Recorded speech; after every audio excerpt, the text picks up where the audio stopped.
जय श्री कृष्णा, जय श्री राम, जय श्री राधे राधे, जय श्री महाकाल। इस प्रवचन में आपको श्रवण कराएंगे देवताओं और दैत्यों का मिलकर समुद्र मंथन के लिए प्रयास करना। श्री सुखदेव जी कहते हैं, परीक्षित, जब देवताओं ने सर्वशक्तिमान भगवान श्री हरि की इस प्रकार स्तुति की तब वे उनके बीच में ही प्रकट हो गए। उनके शरीर की प्रभा ऐसी थी मानो हजारों सूर्य एक साथ ही उगाए हों। भगवान की उस प्रभा से सभी देवताओं की आंखें चौंधिया गईं। वे भगवान को तो क्या, आकाश, दिशाएं, पृथ्वी और अपने शरीर को भी न देख सके। केवल भगवान शंकर और ब्रह्मा जी ने उस छवि का दर्शन किया। बड़ी सुंदर झांकी थी। मरकट मणि पन्ने के समान स्वच्छ श्यामल शरीर, कमल के भीतरी भाग के समान सुकुमार नेत्रों में लाल लाल डोरियां और चमकते हुए सुनहले रंग का रेशमी पीतांबर। सर्वांग सुंदर शरीर के रोम रोम से प्रसन्नता फूटी पड़ती थी। धनुष के समान टेढ़ी भौहें और बड़ा ही सुंदर मुख, सिर पर महामणिमय किरीट और भुजाओं में बाजूबंद, कानों के झलकते हुए कुंडलों की चमक पड़ने से कपोल और भी सुंदर उठते थे, जिससे मुख कमल खिल उठता था।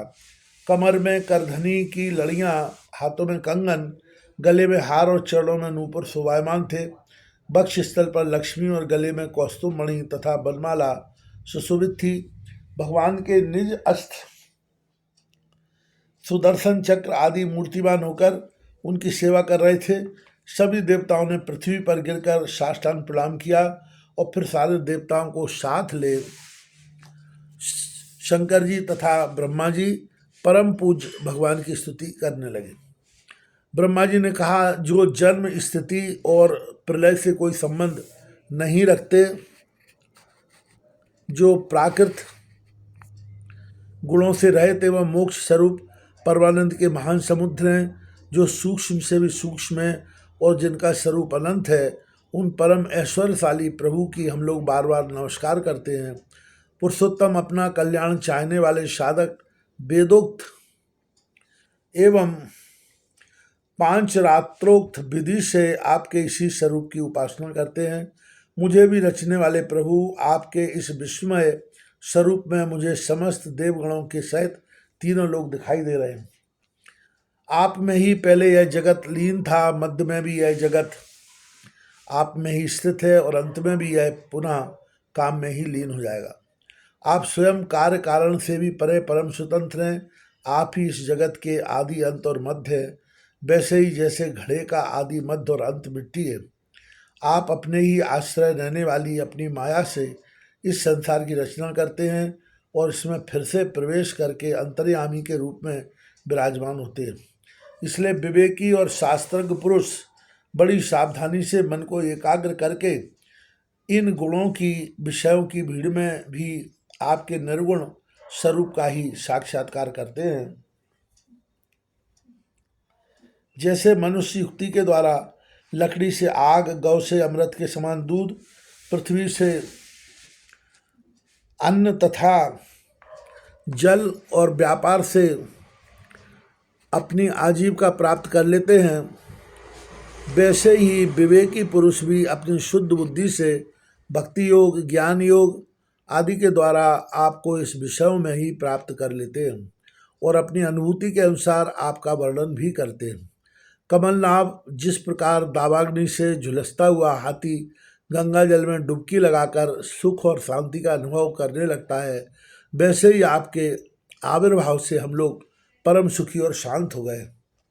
स्वामी, हम लोग बहुत दिनों से आपके दर्शनों के लिए अत्यंत लालायित हो रहे थे। आप ही हमारे बाहर और भीतर के आत्मा है। हम सब लोकपाल जिस उद्देश्य से आपके चरणों की शरण में आए हैं, उसे आप कृपा करके पूर्ण कीजिए। आप सबके साक्षी हैं, अतः इस विषय में हम लोग आपसे क्या निवेदन करें। प्रभु, मैं शंकर जी, अन्य देवता, ऋषि और दक्ष आदि प्रजापति सबके सब अग्नि से अलग हुई चिंगारी की तरह आपके ही अंश हैं और अपने को आपसे अलग मानते हैं। ऐसी स्थिति में प्रभु, हम लोग समझ ही क्या सकते हैं। ब्राह्मण और देवताओं के कल्याण के लिए जो कुछ करना आवश्यक हो, उसका आदेश आप ही दीजिए और आप वैसा स्वयं कर भी लीजिए। श्री सुखदेव जी कहते हैं, ब्रह्मा आदि देवताओं ने इस प्रकार स्तुति करके अपनी सारी इंद्रियां रोक ली और सब बड़ी सावधानी के साथ हाथ जोड़कर खड़े हो गए। उनकी स्तुति सुनकर और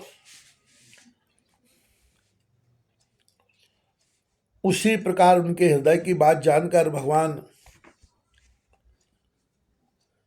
मेघ के समान गंभीर वाणी से बोले, परीक्षित, समस्त देवताओं के तथा जगत के एकमात्र स्वामी भगवान अकेले ही उनका सत्कार करने में समर्थ थे। फिर भी समुद्र मंथन आदि लीलाओं के द्वारा विहार करने की इच्छा से वे देवताओं को संबोधित करके इस प्रकार कहने लगे। श्री भगवान ने कहा, ब्रह्मा, शंकर और देवताओं, तुम लोग सावधान होकर मेरी सलाह सुनो। तुम्हारे कल्याण का यही उपाय है। इस समय असुरों पर काल की कृपा है, इसलिए जब तक तुम्हारे अभ्युदय और उन्नति का समय नहीं आता तब तक तुम दैत्य दानवों के पास जाकर उनसे संधि कर लो। देवताओं, कोई बड़ा कार्य करना हो तो शत्रुओं से भी मेल मिलाप कर लेना चाहिए।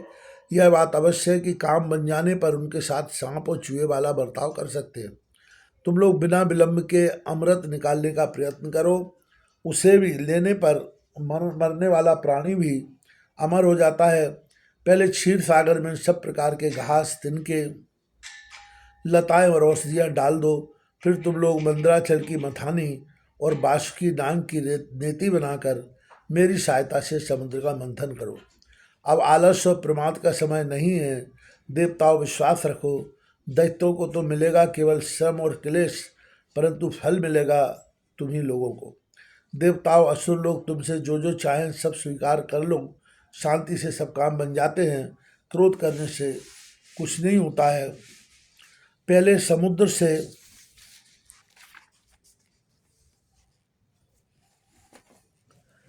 कालकूट विष निकलेगा, उसमें उससे डरना नहीं है। और किसी भी वस्तु के लिए कभी भी लोभ न करना। पहले तो किसी वस्तु की कामना ही नहीं करनी चाहिए, परंतु यदि कामना हो और वह पूरी न हो तो क्रोध तो करना ही नहीं चाहिए। श्री सुखदेव जी कहते हैं, परीक्षित, देवताओं को यह आदेश देकर पुरुषोत्तम भगवान उनके बीच में ही अंतर्ध्यान हो गए। वे सर्वशक्तिमान एवं परम स्वतंत्र जो ठहरे, उनकी लीला का रहस्य कौन समझे है। उनके चले जाने पर ब्रह्मा और शंकर ने फिर से भगवान को नमस्कार किया और वे अपने अपने लोकों को चले गए। तदनंतर इंद्रादि देवता राजा बलि के पास गए। देवताओं को बिना अस्त्र शस्त्र के सामने आते देख दैत्य सेनापतियों के मन में बड़ा क्षोभ हुआ। उन्होंने देवताओं को पकड़ लेना चाहा, परंतु दैत्यराज बलि संधि और विरोध के अवसर की जानने वाले एवं पवित्र कीर्ति से संपन्न थे। उन्होंने दैत्यों को वैसा करने से रोक दिया। इसके बाद देवता लोग बलि के पास पहुँचे। बलि ने तीनों लोगों को जीत लिया था। वे समस्त संपत्तियों से सेवित एवं असुर सेनापतियों से सुरक्षित होकर अपने राज सिंहासन पर बैठे हुए थे। बुद्धिमान इंद्र ने बड़ी मधुर वाणी से समझाते हुए राजा बलि से वे सब बातें कहीं जिनकी शिक्षा स्वयं भगवान ने उन्हें दी थी। वह बात दैत्यराज बलि को जच गई। वहां बैठे हुए दूसरे सेनापति शंबर, अष्टनेमी और त्रिपुर निवासी असुरों को भी यह बात बहुत अच्छी लगी। तब देवता और असुरों ने आपस में संधि समझौता करके मित्रता कर ली और परीक्षित, वे सब मिलकर अमृत मंथन के लिए पूर्ण उद्योग करने लगे। इसके बाद उन्होंने अपनी शक्ति से मंदराचल को उखाड़ लिया और ललकारते तथा गरजते हुए उसे समुद्र तट की ओर ले चले। उनकी भुजाएं परिक के समान थी। शरीर में शक्ति थी और अपने अपने बल का घमंड तो था ही, परंतु एक तो वह मंदर पर्वत ही बहुत भारी था और दूसरे उसे ले जाना भी बहुत दूर था।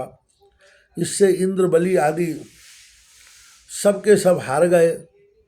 जब वे किसी प्रकार भी मंदराचल को आगे ना ले जा सके तब विवश होकर उन्होंने उसे रास्ते में ही पटक दिया। वह सोने का पर्वत मंदराचल बड़ा भारी था। गिरते समय उसने बहुत से देवता और दानवों को चकनाचूर कर डाला। अन्य देवता और असुरों के हाथ, कमर और कंधे टूट ही गए थे। बन भी टूट गया उसका उत्साह भंग हुआ। देख गरुड़ पर चढ़े हुए भगवान सहसा वही प्रकट हो गए। उन्होंने देखा कि देवता और असुर पर्वत के गिरने से पिस गए हैं, अतः उन्होंने अपनी अमृतमयी दृष्टि से देवताओं को इस प्रकार जीवित कर दिया मानो उनके शरीर में बिल्कुल चोट ही न लगी हो। इसके बाद उन्होंने खेल ही खेल में एक हाथ से उस पर्वत को उठाकर गरुड़ पर रख लिया और स्वयं भी सवार हो गए। फिर देवता और असुरों के साथ उन्होंने समुद्र तट की यात्रा की। पक्षीराज गरुड़ ने समुद्र के तट पर पर्वत को उतार दिया। फिर भगवान के विदा करने पर गरुड़ जी वहाँ से चले गए।